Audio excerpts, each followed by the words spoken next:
Olá, está começando mais um pós-factum da série temática pela TV Unisa. Eu sou Ana Guirro e hoje a gente está aqui com um convidado muito especial para falar sobre Beatles com a gente.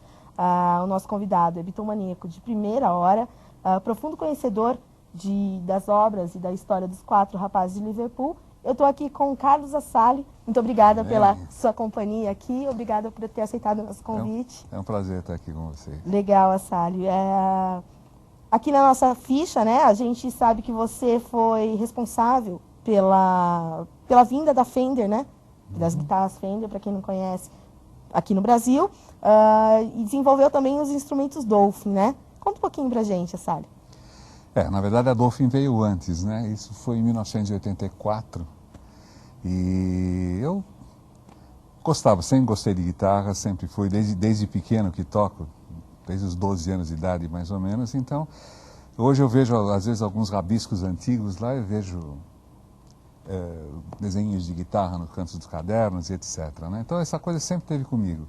Nessa época, em 84, estava muito complicado o mercado de guitarras aqui, inclusive a Fender não tinha tanto sucesso, era uma época de muitas mudanças lá.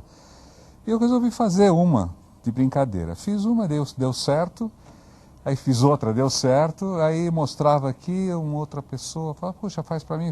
Quando eu percebi, existia um negócio. Aí resolvi montar a empresa, muito pequenininha no começo, depois me associei com outro pessoal, e aí começamos a fabricar e realmente foi um grande sucesso nos anos 80. Né? A empresa durou até 1990, quando veio o Plano Collor, e aí não havia mais possibilidade de competir com os importados, porque esse é um produto que tem muito glamour na questão da importação, né? Então o pessoal, obviamente, ouvia falar desses grandes instrumentos americanos, né? E não conseguia comprar, primeiro porque não tinha disponível e depois eram muito caros também, né? Continuaram caros, mas agora estavam nas prateleiras das lojas, eles obviamente procuraram isso, então ficou muito difícil. Aí então eu acabei vendendo a fábrica e fui para a Giannini, onde eu fiquei 6 anos. Na Giannini, logo em 1991, houve uma possibilidade de trazer a Fender para cá, na fabricação aqui. E aí eu fiquei responsável pelo projeto, fiz toda a aproximação das empresas, licenciamento, adaptação da produção, etc. E foram produzidos até 1995. E para quem não sabe, Carlos Assali é um engenheiro, né? É conhecido, inclusive, internacionalmente nesse meio. Nessa época que eu comecei a ter o contato com a Fender, eu acabei realmente dando algumas assessorias por lá, tenho algum conhecimento.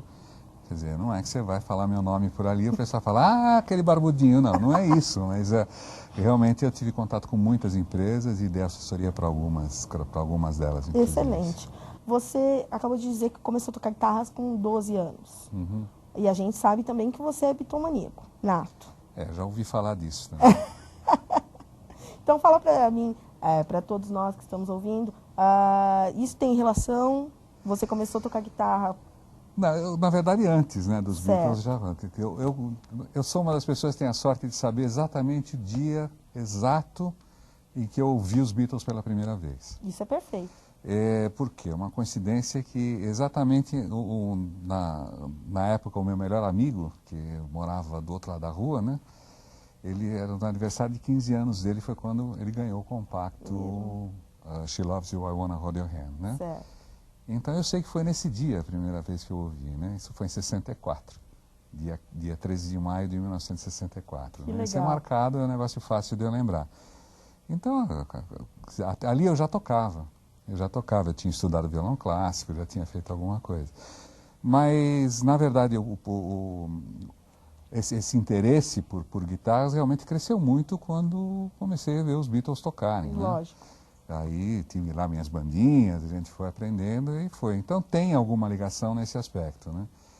E vamos dizer que não foi o que me motivou a ter isso. O que me motivou a ter isso de um lado, ter a formação para fazer esse tipo de coisa, né? E, do outro lado, o gosto por isso tudo. Quer dizer, eles, na verdade, foram um grande empurrão na história. Né? Tá certo.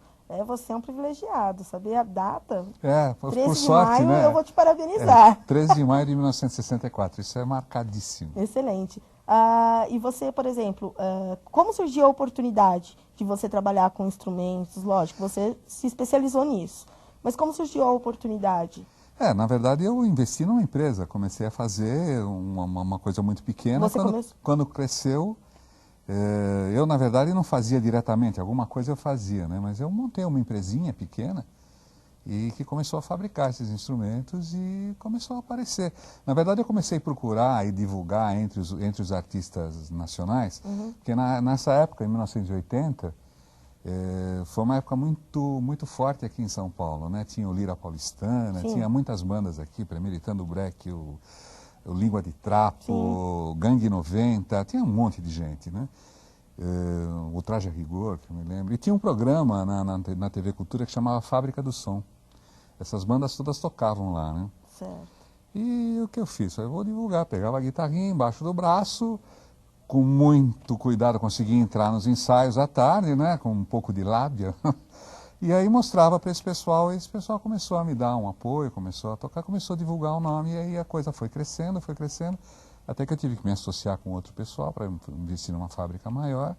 E fiz uma bela fábrica ali em Osasco, um negócio era bonito, no Jardim da Abril chamava o bairro. E ficamos ali um tempão produzindo. Foi um grande sucesso nessa época, realmente. Excelente. Fizeram um barulho. Excelente. É realmente um privilegiado. E você chegou também, assim, isso é fazer um baixo para o Paul McCartney. Isso é uma história que você tem que se orgulhar muito. Essa é uma grande história, realmente. Na época, todos me conheciam pela Beatlemania e eu tinha esse fã-clube, que é o maior fã-clube paulista, provavelmente, que chama Revolution, né? Certo. E o presidente é o Marco Antônio Malagoli, que é uma pessoa que eu conheço há muito tempo, eu comprava discos com ele, né?